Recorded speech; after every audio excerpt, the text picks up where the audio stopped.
Hi there, I'm Claire from english-at-home.com.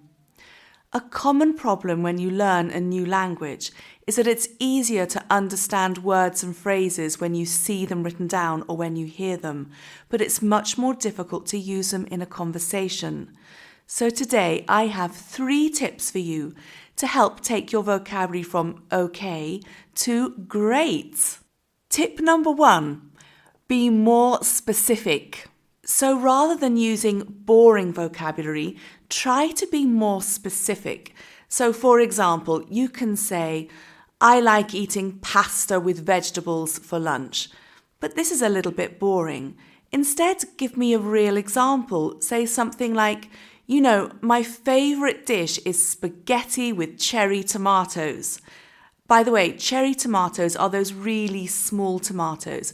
So by saying this, you're giving me an image and it makes it a little bit more interesting. So some other examples, let's take adjectives, for example. You could say that something is red. Or you could say it's fire engine red, like the colour of my lipstick is a really bright red, so fire engine red. Or another adjective example, you could say some guy is, he's good looking. Or you could say he's drop dead gorgeous. So adding a little bit of imagery to what you say makes it more interesting. Here are a couple of examples for verbs. For example, you can give someone a compliment or you can shower them with compliments. So you get the idea of lots and lots of compliments. Another example for an adjective, you could run a department or you could head a department. So obviously your head is the top of your body. So the top of the department is the head of the department. And here are a couple examples of nouns. Someone who knows everything, we can call them a know-it-all. Or someone who's always happy and optimistic, we can call them a ray of sunshine. Tip number 2, use collective forms. You can talk about the quantity of something by using the right collective form. So for example, she ate some grapes. The collective form is a bunch of grapes. So she ate a bunch of grapes. Here are some other examples of collective forms for you. A bunch of grapes, a bunch of flowers, a bunch of bananas. A bar of chocolate, a jar of jam, a bag of oranges, a tin or a can of tuna or a can of Coke.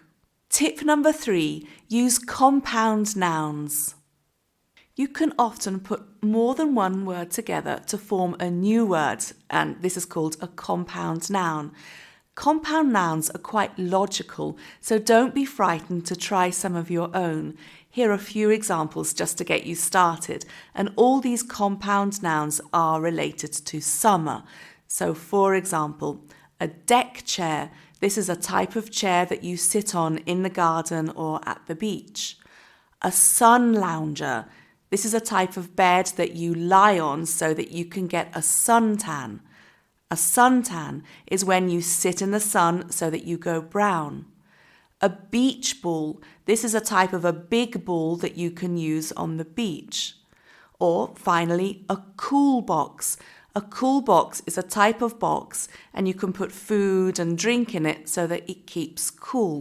So those 3 tips again. Number 1, be more specific in your vocabulary, so use more interesting verbs, adjectives and nouns. The second tip, use collective nouns, so a bunch of grapes, for example. And then the third tip, try to use compound nouns. Thanks for watching. Don't forget, click subscribe for more English lessons. Bye!